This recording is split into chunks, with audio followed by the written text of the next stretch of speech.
Bienvenue à tous, je vous souhaite la bienvenue à cette série d'émissions au sujet des clés de la gouvernance partagée, afin de comprendre un petit peu mieux comment s'organiser pour former des listes citoyennes pour les élections départementales et régionales.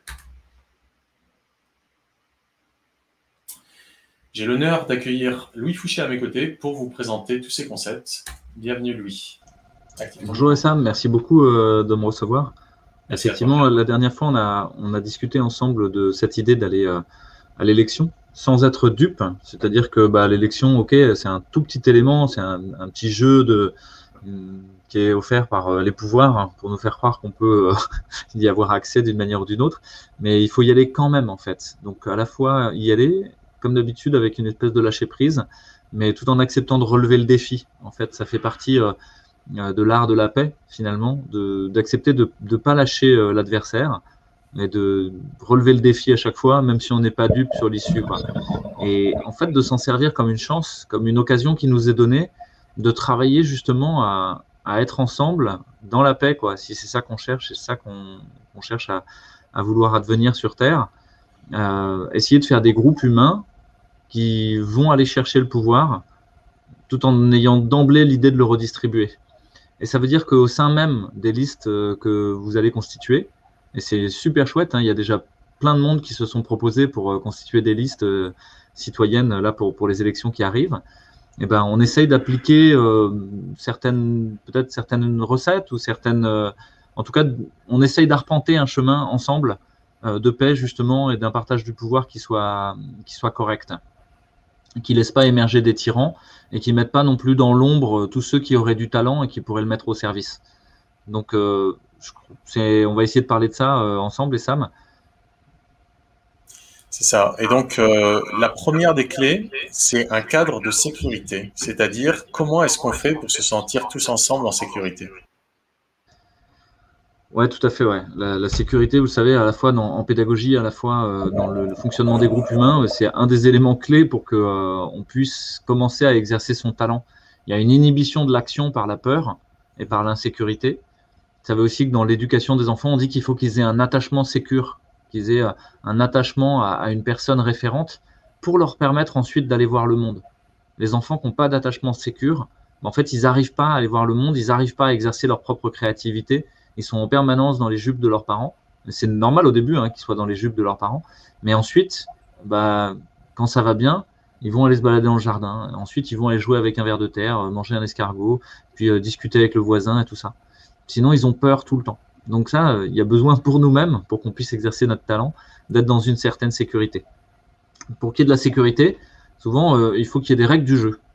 Alors, le cadre de sécurité, finalement, c'est un peu ça. C'est quelles règles du jeu on va essayer de se donner à nous-mêmes au sein du groupe. Et ces règles du jeu, elles sont de deux ordres. C'est des règles de gouvernance, c'est-à-dire finalement qui décide quoi, qui a le pouvoir, comment on partage le pouvoir, comment se structure le groupe. Et puis de l'autre côté, le cadre de sécurité. Et le cadre de sécurité, c'est bien plutôt comment est-ce qu'on interagit les uns avec les autres. À quel niveau de tension on est finalement dans sa posture entre la souveraineté et la bienveillance, entre le fait de faire partie du collectif et puis le fait de pouvoir exercer son propre talent à soi. Et donc ça, c'est quelque chose sur lequel qu'il faut co-construire en fait à plusieurs avec les gens du groupe. Et d'emblée, pas essayer d'être parfait. Ça, c'est renoncer aussi à l'idée de la perfection dès le départ, en disant on va poser quelque chose et d'emblée on va dire qu'on peut le transformer. Mais au moins, ça va être un truc un peu un référentiel sur lequel on peut aller. Donc souvent, les collectifs, les assos et tout ça posent des chartes de coopération, des chartes relationnelles et tout ça. Et il y a beaucoup de gens qui disent mais ça sert à rien parce que tout le monde les transgresse. Ouais, c'est vrai. Vous savez qu'à partir du moment où vous avez mis une charte, en fait, il y a des gens qui vont la transgresser.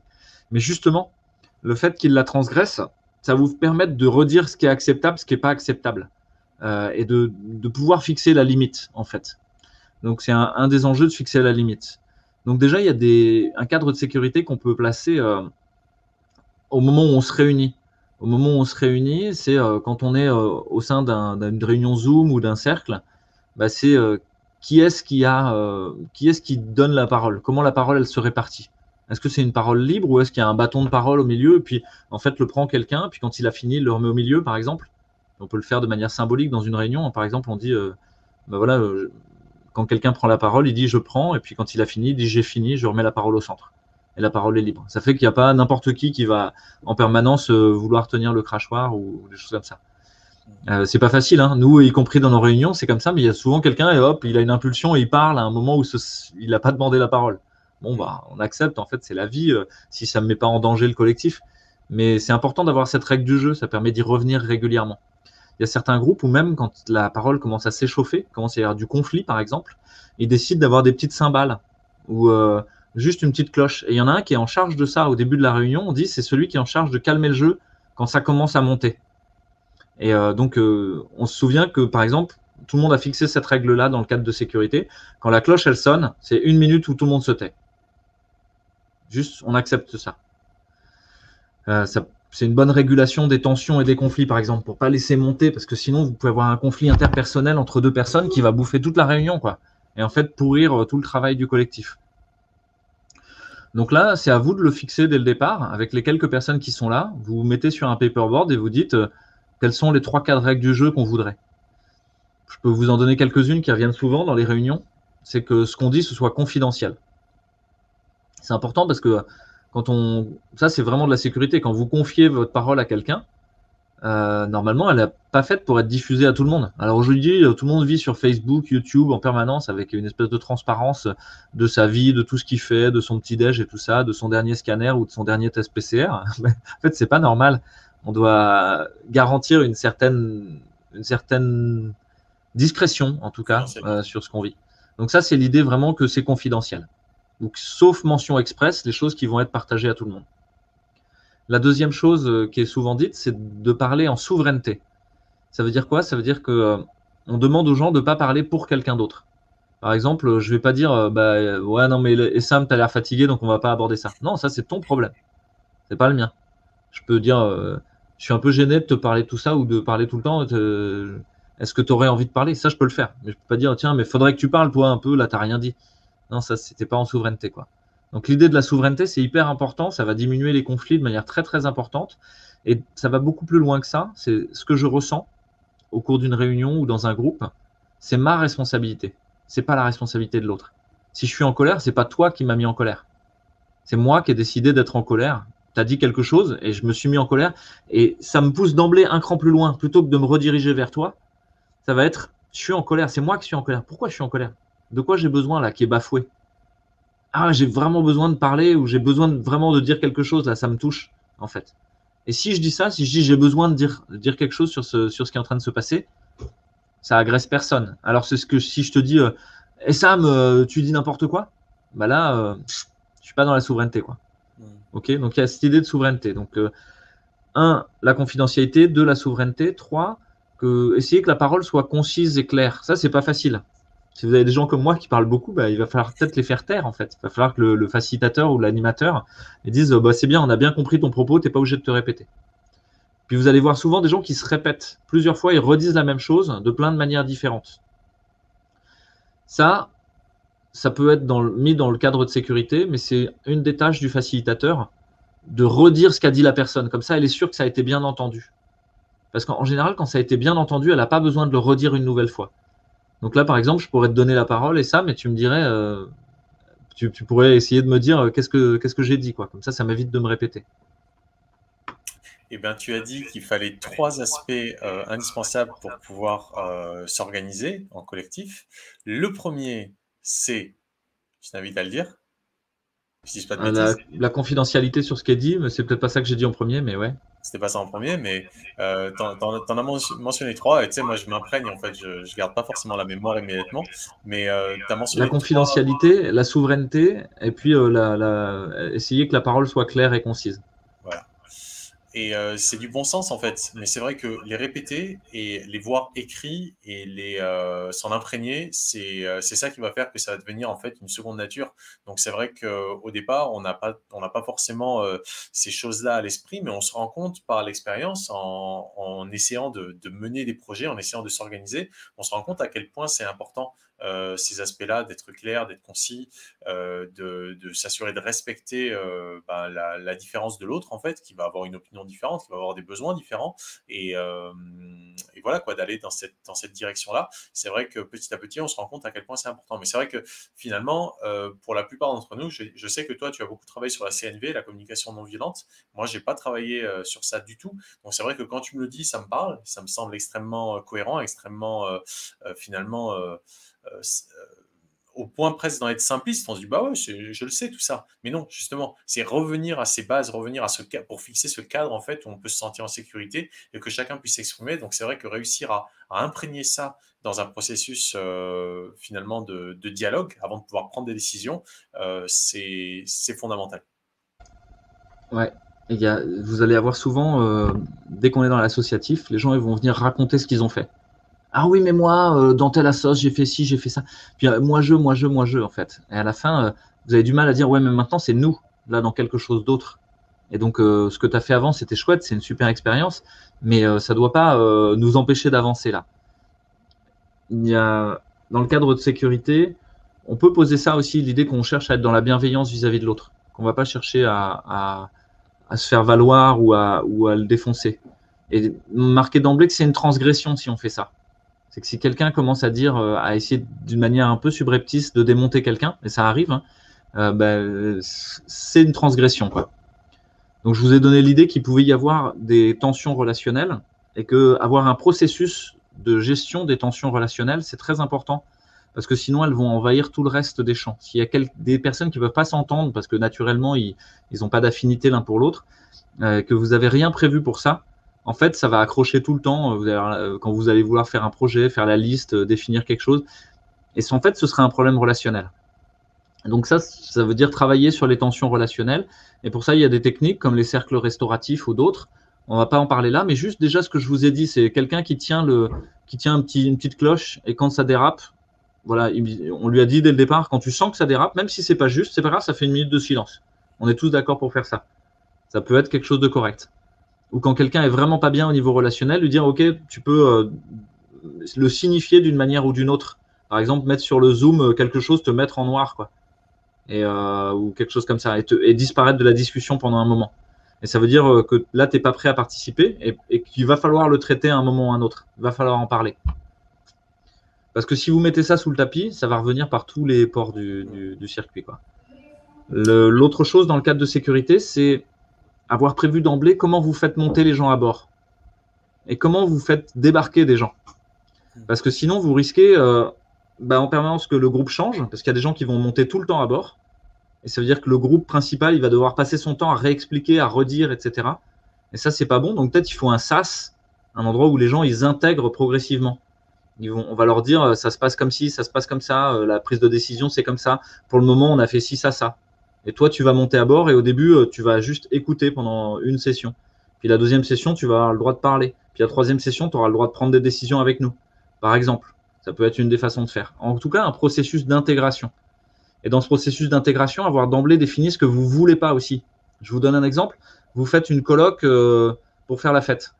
Et il y en a un, il vient, mais il veut passer son examen de première année de quelque chose. Et non, il ne faut pas qu'il vienne. Sinon, il va tout le temps en vouloir à ceux qui font la fête. Inversement, vous avez une colloque de gens qui sont là pour bosser ensemble pour passer la première année de médecine. S'ils intègrent un gros fêtard qui fout le bordel, au bout d'un moment, ça va être un vrai problème. Donc d'emblée, il vaut mieux avoir dit pourquoi vous êtes ensemble et pourquoi certains profils, ce n'est pas le bon moment, quoi. Ça ne veut pas dire qu'ils ne sont pas bien, c'est-à-dire que pour ce que vous cherchez à faire là, ce n'est pas bon. Donc ça aussi, ça aide d'avoir ce qu'on appelle une raison d'être. C'est-à-dire d'avoir posé de manière claire ce que vous cherchez à faire. Là, si vous cherchez à faire une liste pour concourir à une élection, c'est pas tout à fait la même chose que changer le monde. C'est pas tout à fait la même chose que sortir du Covid. C'est pas tout à fait la même chose que. Donc, il faut de manière claire dire là, on est là pour conquérir l'élection.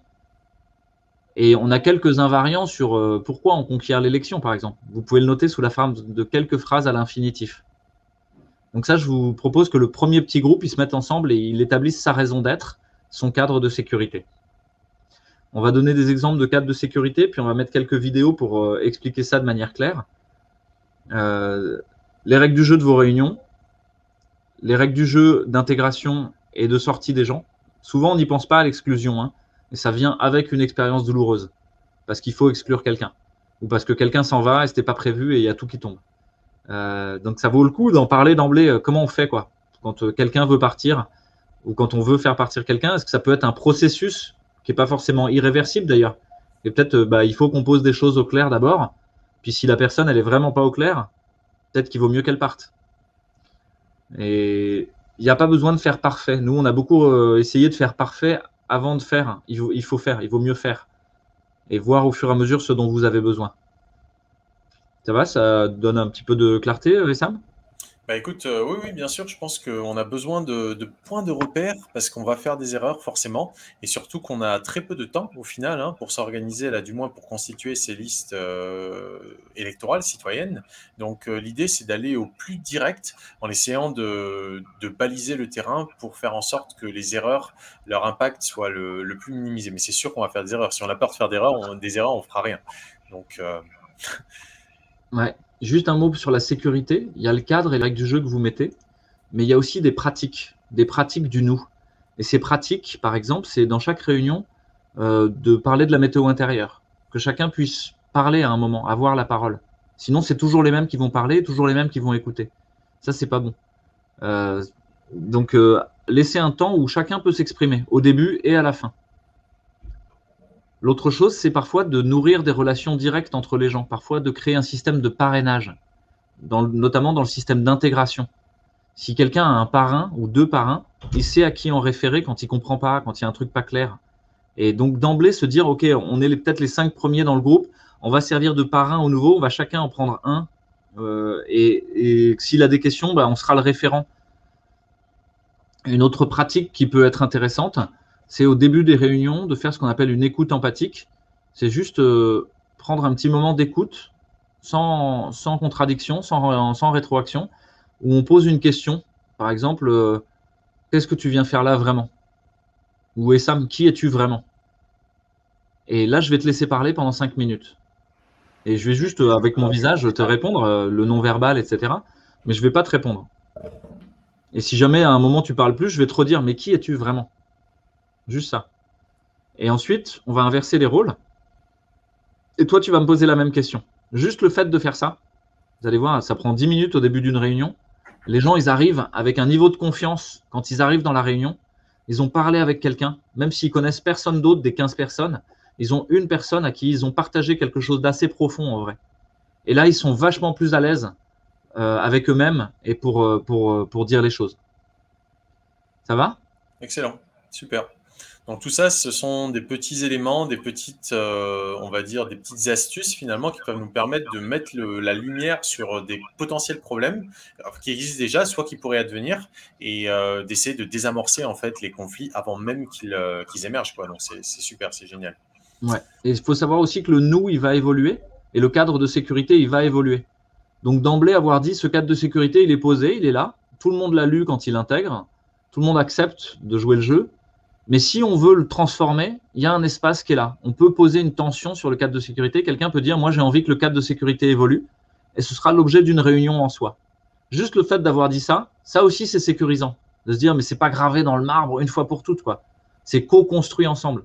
Et c'est pour ça que je ne peux pas vous donner un cadre de sécurité, et j'ai pas envie de vous donner un cadre de sécurité définitif qui serait la clé pour tout, quoi. Parce qu'en fait, non, ça dépend de vous et de chacun. C'est à vous de le construire. Et peut-être que pour certains, comme tout roule et qui s'entendent bien, qui sont déjà amis, il va y avoir 2-3 règles du jeu, et puis en fait, ça va bien aller. Puis dans un autre groupe où ils vont être nombreux, ils se connaissent pas et tout, peut-être qu'il va falloir être plus carré, quoi, poser les choses de manière bien précise. Et surtout, n'y passez pas trop de temps. Vous le posez une fois pour toutes. C'est l'objet d'une heure de réunion ou 2 heures de réunion au début de votre groupe. Vous créez ce sas d'entrée aussi, c'est-à-dire vous pouvez continuer à travailler dans votre groupe. Vous n'allez pas sans cesse être disrupté par les nouveaux qui vont dire ouais mais moi j'ai une idée. Non. Déjà nous on est un petit groupe dans le dur à 5, 6 ou à 10 ou à 20. On bosse, mais on a choisi parmi nous 3-4 personnes qui vont intégrer les nouveaux et leur montrer où on en est. Ça, c'est hyper important parce que sinon, là, typiquement dans un phénomène de croissance exponentielle comme on l'a actuellement dans nos collectifs, parce que ce chemin de la paix, là, on est la première voie de la paix et de la non-violence dans le monde, en fait. Et en fait, c'est une voie complètement inarrêtable. Je peux vous dire que le monde, il est en train de changer. Hein. Ce qu'on est en train de faire, c'est absolument définitif, quoi. Avant, c'est terminé. Hein. Le monde de la compétition, de la violence et de la guerre. Là, on amène un regard absolument neuf, quoi. Donc, ça va amener beaucoup de gens à nous. Et il faut être capable de les accueillir en douceur, progressivement. C'est pareil, on n'est pas pressé. Bon, c'est dans 2 semaines, hein, l'élection, enfin, le dépôt de liste. Donc là, il faut être un peu pragmatique. 1 semaine. Il reste 1 semaine. Là, pour donc il faut être pragmatique. Mais c'est pas grave, parce que le travail que vous aurez fait pour ça, pour l'élection, il sera utile pour plein d'autres choses, en fait. C'est des petites graines qui sont semées pour plein d'autres choses. Parce que l'élection, c'est un tout petit morceau. C'est pas parce que vous perdez une élection que vous pouvez pas changer le monde. Hein. Vous pouvez le changer quand même. Croyez-moi. Voilà, c'est peut-être bien pour notre première émission, et Sam, si ça te va. Absolument. Merci beaucoup, Louis. Donc, on va vous proposer 4 autres épisodes, à part celui-ci, pour du coup parler de ces clés en fait de la gouvernance partagée. Sur ce, je vous invite à vous référer aux liens qu'on vous a mis en bas. Les liens et tout ça, ils viennent de l'université du Nou de Chambéry et de tous les groupes affiliés. Il y a un groupe qui s'appelle Hum, un autre qui s'appelle les Jardins du Nou et les Jardiniers du Nou. Et ils ont fait un travail absolument phénoménal autour de la gouvernance pour essayer de prendre du recul, avoir un recul pratique et un recul philosophique et sensible, avec des pratiques sensibles aussi, des jeux coopératifs, des choses comme ça. Et donc, il faut rendre à César ce qui est à César, c'est que l'ensemble de ce que je vous dis là, c'est la pratique que j'ai eu moi dans les collectifs à partir de ce noyau dur qui m'a été offert comme un cadeau et qui a changé ma vie, vraiment. Et donc, tous les contenus, ils sont en licence CC by SA. C'est des licences libres, mais elles nécessitent que vous disiez d'où ça vient. C'est la seule règle du jeu qui est demandée. Et donc là, ça vient de l'université du Nou, et ça vient de l'université des Colibris, qui est un mouvement aussi, qui avait fait plusieurs MOOC sur la gouvernance partagée. Alors maintenant, le tout premier, qui était pour moi un des meilleurs, depuis il a été très simplifié, mais le premier était extrêmement riche, extrêmement ample. Il est plus accessible, mais vous pouvez peut-être le retrouver sur le site de l'université du Nou, je ne sais pas où ils en sont, et le site surtout de l'université des Colibris. Mais sinon, on va vous mettre toutes les vidéos. Il y a plein de vidéos dans Vimeo sur l'université du Nou, et on va vous mettre par quel fil il faut tirer pour les retrouver. Et dans YouTube, il y en a un peu, mais beaucoup moins. Merci Louis.